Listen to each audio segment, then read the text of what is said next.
I'll get the insurance money when the old lady passes away. I'm going on a business trip tomorrow, so get ready. I had become Sam's mentor when he joined our company mid-career, and we ended up falling in love and getting married. But I had no idea about his true nature. I can't believe he can say such things so casually. One day, I had to tell Sam something unavoidable. However, I couldn't get in touch with him. He said he was on a business trip, but I already knew where he really was. It seems like he's having a fun time, but he better be prepared when he gets back. 2 weeks later, Sam returned home, looking happy, and I had to bring him back to reality. Your mother's funeral is over. What? He doesn't seem to grasp the reality yet, but I wonder what his face will look like when he does. By then, it will be too late. He'll learn firsthand the meaning of there's no use crying over spilt milk. I'm Erica Warner, and I'll be turning 40 this year. I work at a jam company in a region similar to Nebraska. After graduating from college, I worked at a company I joined on a whim, but I realized that wasn't what I really wanted to do, so I bravely changed jobs. It was when I was 25 years old. Since joining this jam company, I've been here for 15 years. Looking back, a lot has happened, but I'm satisfied with the way I work. The most fulfilling moment is when my ideas and the jams I've envisioned come to life and reach many fans. I feel happy when people eat the jam and say, "It's really good." You're as impressive as ever. Thanks, boss. I just got a message that the new flavors packaging is about to be finished, so I'm excited about that. That's great. But don't push yourself too hard. Still, this company would be in trouble without you, Erica. Well, thank you for the kind words. The boss is Terry, took over this jam company founded by her husband and is now the second-generation president. She stood up the company single-handedly right after losing her husband, determined not to let it fail. I've always wanted to be like her. She is my role model. Terry appreciates my work, so all I can do is work hard in return. Then one day, Terry called me into a separate room during work. Yes, did you need me? Sorry to bother you during your busy time. Actually, I'd like you to mentor a new employee. I was surprised to see who Terry introduced. Him? You noticed, huh? No use hiding it, he's my son. I want him to eventually learn everything about sales and office work, so I'm hoping you can teach him, Erica. I was surprised to be entrusted with such an important task. Me? Are you sure I'm the right person for this? Don't say me. You've always been hardworking since you joined the company. I've seen it, so I know it's true. So, what should I call you? Then, he stepped forward to introduce himself. I'm Sam Warner. I was in sales at a manufacturer before, but I decided to change jobs because I wanted to help protect this company. I'm looking forward to your guidance. He was very refreshing and made a good impression with his clear and confident way of speaking. He seemed to catch on quickly at work, and he had the ability to think and act on his own. His experience in sales at his previous job was reassuring, and I felt confident in trusting him with tasks. Erica, I mean. Sam, who usually spoke clearly, was hesitating. I felt something was off. What's wrong? Is there a problem? Well, it's not a problem, but do you like movies? Movies? Yeah, I like them. I haven't had much time to go see them recently, though. Would you like to go to a movie with me? There's one I've been wanting to see, but I feel awkward going alone. I was red in the face, wondering what he was going to say, and it turned out to be an invitation to a movie. Oh, I've been wanting to see that movie too. Let's go together. How about next Sunday at the cinema near the station? Great. Yes, at the cinema near the station, next Sunday. Thank you. Come on, it's not work. I should be the one thanking you. I had never dated a man before and had been focused solely on studying and work. So, the day I decided to go to the movies with Sam, I was really nervous. However, the time spent with Sam was so enjoyable that it blew all my nerves away. We talked about fun and interesting things that we couldn't discuss at work, and I found myself wanting to know more about him, to talk more with him. Luckily, it seemed Sam felt the same way. I've actually had my eye on you ever since I joined here. If you're okay with me being like this, please marry me. Yes, I'd love to. I look forward to spending our lives together. I never thought that I, who had been distant from men and focused only on work, would meet and marry someone I wanted to be with this much. A few months into our marriage, our newlywed life was going smoothly. It was so fulfilling to share life with someone I loved. Sam had learned everything I taught him and was now fully independent. However, I couldn't overlook the fact that his true nature was gradually revealing itself. Sam didn't do anything around the house. No, he couldn't. He had lived alone for a long time, and since he had his own rules at home, he probably wasn't troubled by not being able to do household chores. Sam's surroundings are always a mess.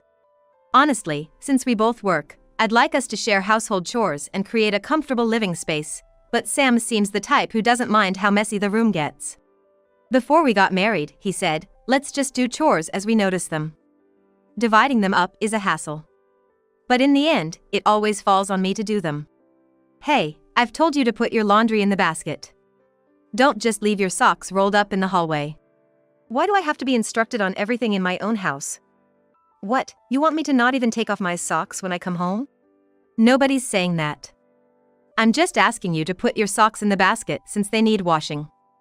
Why do you take it the wrong way? What? Seriously, this is annoying. I can't even relax in my own home. It's like I have to be on edge all the time with you, like I'm at work. Saying that, he always shifts the topic and snaps back. Then storms out of the house. Once he leaves, it's normal for him not to contact me for days. Thankfully, since we got married and I moved to a different department, it's less awkward not to run into him at work. He seems to be showing up to work, but I wish he'd stop clicking his tongue every time we pass each other in the hallway. It's irritating when he does that every time we cross paths. It's like something a grade schooler would do. Then, after a while, he comes home as if nothing happened.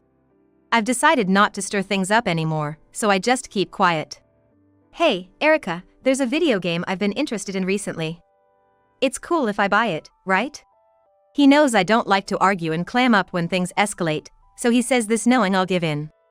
We're under the same roof. I don't want to make a big deal and create more problems, so I just agree. Sure, you can buy it. I'm sorry I haven't been considerate enough to understand how tired you are from work. My resistance is feeble, I say I too, but it doesn't seem to resonate with Sam. Or rather, he doesn't notice. It seems like he only heard "sure, you can buy it," and is already meticulously choosing which video game to buy online. I can only sigh, thinking of how I worried and agonized over Sam not coming home for days, and now he's acting as if nothing happened. Then one day, I got a call from my mom. My mom and I are very close, and we go on trips together once or twice a year. Since I started working, I've been paying for our trips as a small way of giving back, and inviting my mom has become a tradition. My mom is quite active for her age, so I'm always happy when she eagerly agrees to my invitations. The year before we got married, we went to a place similar to spa resort, so I was thinking maybe spa again this year, or maybe even an amusement park. I was looking at websites when Sam came home without me noticing. What are you looking at so intently? Oh, welcome back. I was just planning a trip with my mom. It's kind of an annual tradition, making memories, you know? Then Sam made a face like he'd tasted something bitter. Really? You're the type who still hangs out with your mom even after becoming an adult? What's so strange about going on a trip with my mom? Strange? Why would it be? I was just deciding whether to go to a spa like last year, or maybe to an amusement park to enjoy some events. So, going on a trip means you'll be leaving the house empty? It's just for one night, so I'll be back soon. Don't worry. Sam looked around the room and replied. We're married, and you're going on a trip with your own mom? What about me? Plus, if the house isn't cleaned for one day, it'll get all dusty, right? I thought to myself, this is rich coming from someone who's never lifted a finger to clean, but I didn't argue. Both of us work during the day and live together, so the house won't get that dirty. Plus, I'll make sure to clean up the day before, so it'll be fine. Anyway, about the trip, I never said it was okay for you to go. Don't you lack a sense of duty as a wife who should protect the home? I thought, I work full-time just like you, but realized it was pointless to argue and stayed silent. After all, as an adult, he shouldn't have any trouble if I'm not home for one night. Sam, misunderstanding something, snorted. Recently, that Mika who joined our company seems way more competent. Mika is a female employee who joined our company this year and works in the same department as Sam. I didn't understand why he brought her up all of a sudden, but I didn't want to continue the conversation, so I didn't ask. However, I would later regret not asking more about Mika at that time. I decided to go on the trip with my mom despite Sam's objections. But 5 days before the trip, on Sunday, I received a call from an unknown number. Thinking it might be work-related, I answered casually, only to find it was a call from a hospital. My mother had been urgently transported there after a traffic accident. What should I do? My mom's been in a traffic accident and taken to the hospital. Huh, I see. Sam replied distractedly, not taking his eyes off the video game on the TV screen. Worried and unable to stay put, I decided to go to my mother. Fortunately, it was Sunday, and neither of us had work, so I could leave right away. I asked Sam to come with me. Please come with me, Sam. I'm too anxious to go alone. Why should I? What?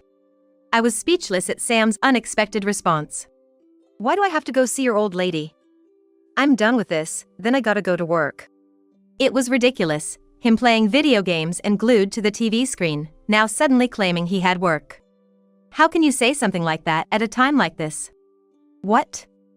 You think I'm lying? So annoying. Annoying, you say? Anyway, I can't go. Just make sure you're back by dinner. Was Sam always like this? Before we got married, he was full of humor and kindness. You're worried about your dinner at a time like this? What else can you do but housework? I don't know if you've won over my mom or what, but you're being ridiculous thinking you're up to it. At least be competent enough to take care of me and cook. How can you say that when my mom's life is unknown after a traffic accident? I'll get the insurance money when the old lady passes away. I'm going on a business trip tomorrow, so get ready. Despite my concern for my mom and my urgency to get to her, Sam only grumbles about not wanting to go, talking about dinner, his trip tomorrow, and only about himself. If I get wrapped up in his pace, I might end up missing the last chance to see my mom. I can't afford to have that regret. I know what I need to do now. Anyway, I'm going. I don't know if I'll be late, so take care of your own dinner. You can manage your business trip preparation, like clothes and underwear, on your own. Somehow shaking off Sam's complaints, I managed to reach the hospital where my mom is admitted. But the damage from the traffic accident is severe, and my mom's consciousness is unstable. Even when she wakes up, her awareness is not clear, and watching the monitor makes me anxious. I just want her to regain consciousness and get better quickly. I'd stay by her side if I could. However, my constantly ringing phone, mostly messages from Sam, doesn't allow that. The messages are filled with accusations about how I'm a failed wife. Disqualified as a wife. A future president's wife should be more prepared, he writes, blaming me with every word he can think of. My going to the hospital must have really bothered him. The messages grow longer, and reading them becomes a chore.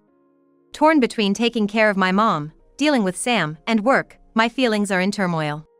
It's impossible to stay calm in such a situation. Noticing my hectic state between the hospital and work, the boss called me to her office. I heard from other employees. Your mom's in a critical condition. Don't worry about work right now, just stay with your mom. Thank you. But it was so sudden, I haven't contacted our clients, and I might have to come to the office occasionally, but I don't know when I can fully return to work. Don't worry about that. Just let me know when you have an idea of when you can come back. I'm waiting for your mom to get better and for you to return. Thank you. I'm filled with a mix of gratitude and guilt. Since I'm at work, I should at least finish what I can before going back to the hospital. I opened my computer to work. Then I noticed something on one of the monitors visible from my desk.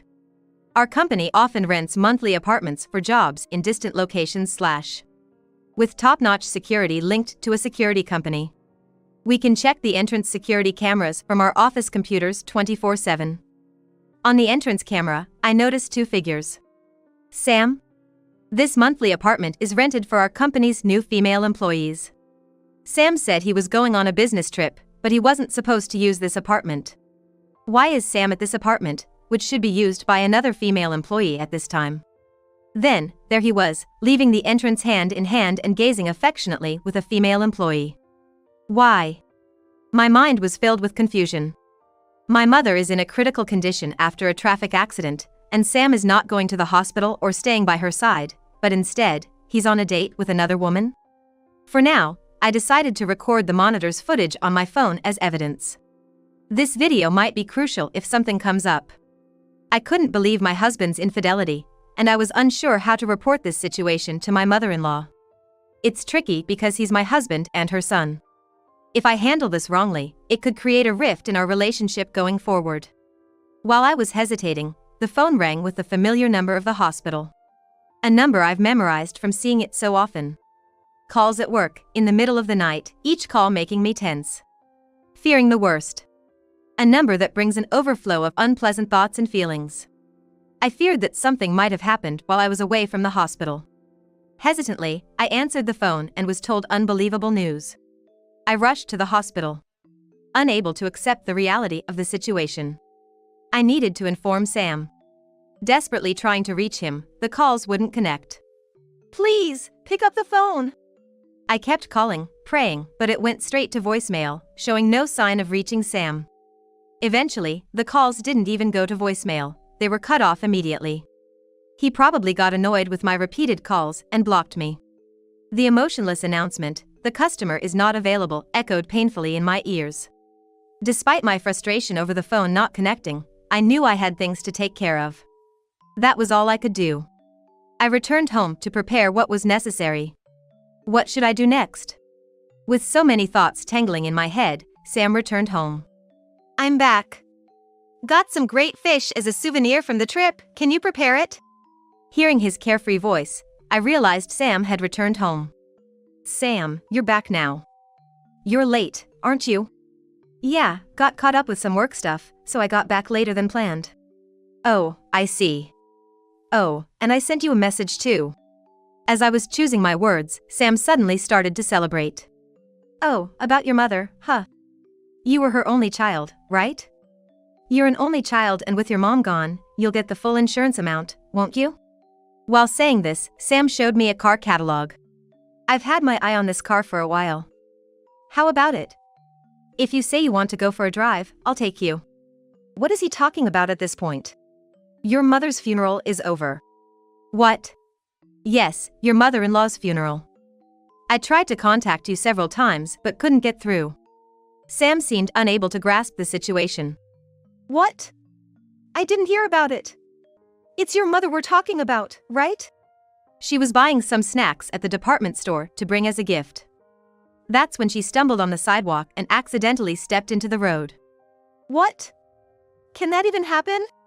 he asked, shaking me vigorously. I was at a loss for words, being shaken.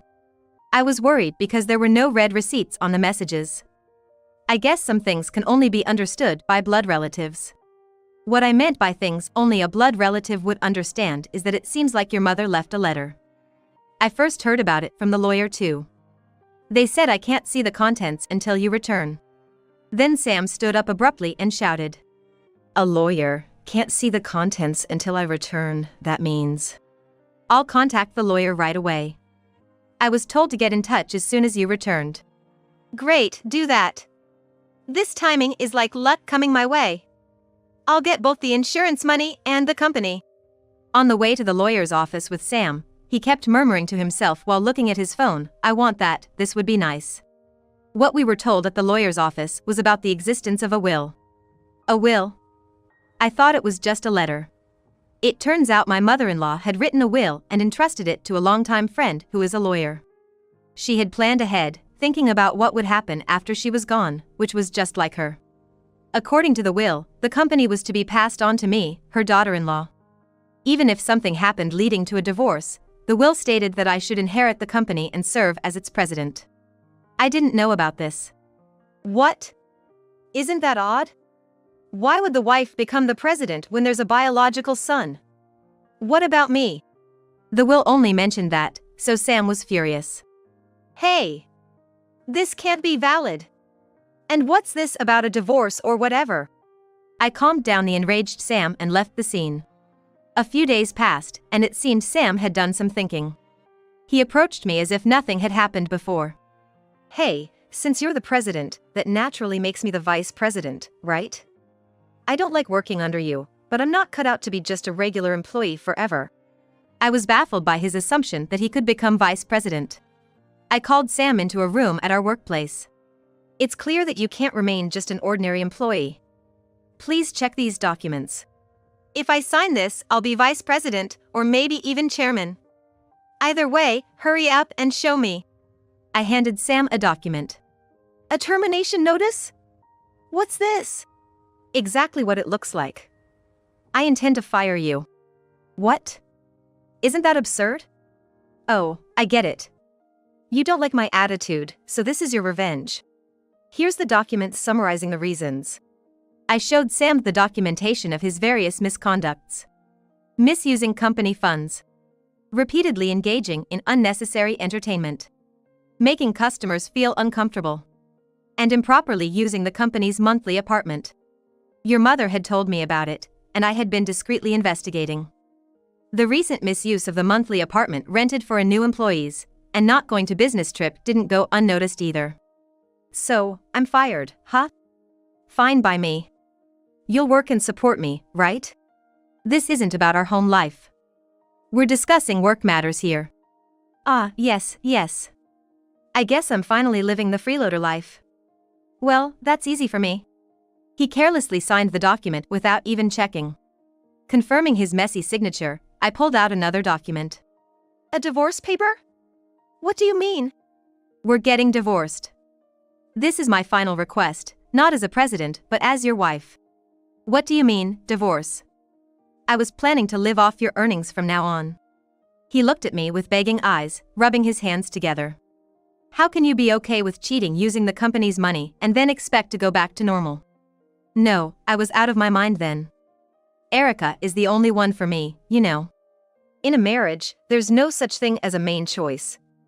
You cheated and must have been prepared for the consequences, right? As I spoke calmly, Sam began to panic. Don't abandon me like this. If I lose my job and get divorced from you, how am I supposed to live?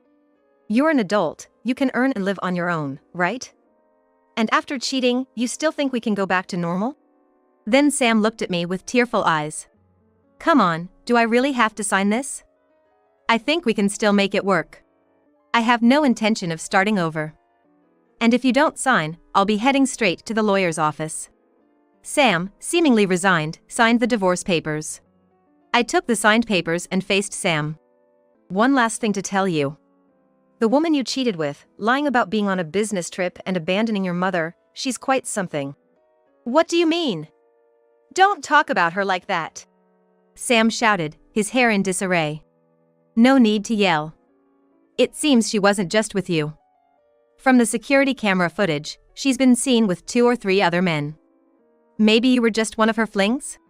That can't be true. Believe it or not, it's up to you. But it's scary to see you not facing reality. I had nothing more to say to Sam. Holding the signed divorce papers, I quickly headed to the city office. I could hear Sam shouting something in the background, but I didn't stop. I eventually divorced Sam. With the lawyer my mother-in-law had appointed, I managed the divorce and alimony claims smoothly. Sam was stubborn until the end, but living with someone who became so self-centered after marriage was more painful. Why did he think we could still work things out after his infidelity? I once asked him. And his answer was unexpected. We're connected at the soul, so I thought we'd never part, no matter what. You understand, right? This feeling. What do you mean all of a sudden? Connected at the soul? I can't understand that reasoning. Well, someone as harmonious as me can hear the voice of the soul.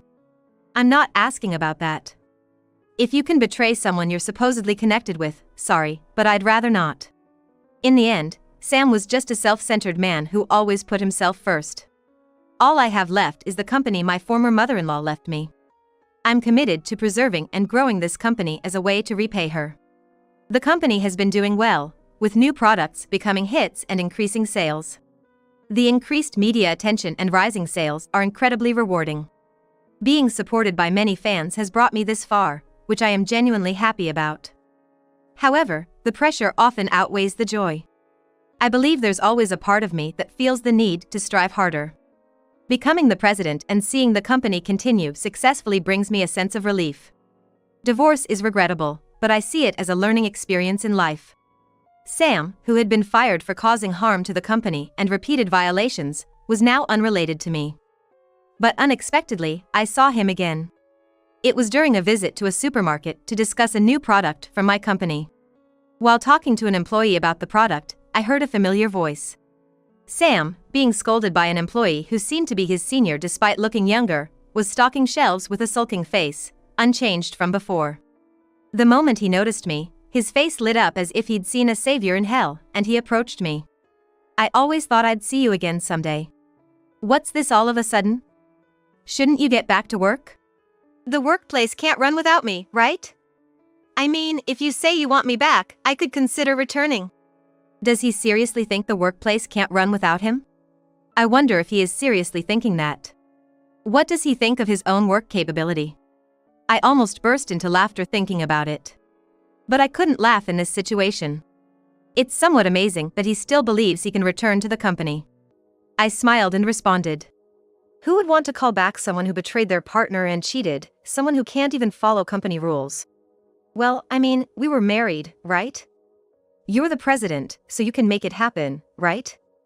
No one would oppose you in that small company. Sam laughed mockingly. The former president is someone very important to me. A company important to her as well. And you think you can return after insulting it? No, I mean, it was just a joke. There's nothing more to talk about. Sam's bad habit was unchanged. When he senses a bad situation, he resorts to claiming it's just a joke. Does he think saying it's a joke makes everything okay? Not knowing the difference between what's okay to say and what's not, even as an adult, is pitiful. Or whatever it is. There's something about him that evokes such feelings. I finished up my work quickly and left. By the way, the new employee Sam cheated with got involved with a married man and ended up in a lawsuit. I couldn't see through her, but it seems like I was just swept up in her games. Envious characters never change, it seems. Watching her, I realized she had resigned. When I got the call from a resignation service, I wasn't surprised and felt nothing. She's now struggling in her daily life, being sued for damages by the married man's spouse. Honestly, I learned that people who stray from the right path fall on their own, without needing someone else's intervention. I'm still working hard every day to protect the company left to me by the former president. There are times when work doesn't go as planned or the reputation dips, but I think I'm managing. My mother, who was hospitalized for a long time, is finally getting discharged, which I'm looking forward to. The trip I couldn't take with her that day, once she recovers, we'll enjoy it just the two of us.